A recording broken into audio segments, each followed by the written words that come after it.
আমার 100 টাকার খুব প্রয়োজন, কেউ কি 100 টাকা দিব? আমার কাছে তো সারে না পয়সাও নাই, ওর কাছে যদি থাকে তাহলে ওই দেখ। টাকা তো দেওয়া যায়।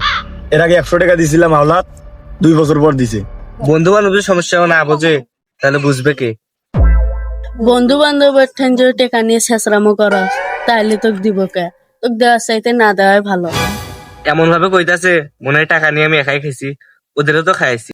ওদের কি মনে নাই? আমার টাকা নিয়ে আর মারামারি করা লাগবো না। গরু ছাগলের তো শরম আছে, তাদের তো আর শরম নাই। এই যে টাকা নিক। এত অপমানের পরেও আমি টাকা হাত দিয়ে নেবো? টাকা আমার কমরে গুছাই দেব। যদিও অপমানটা একটু বেশি হয়েছে, থাক, সময় মতন টাকাটা দিয়ে দিস। अच्छा কারো যাওয়া লাগলে আসুক। ठीक है।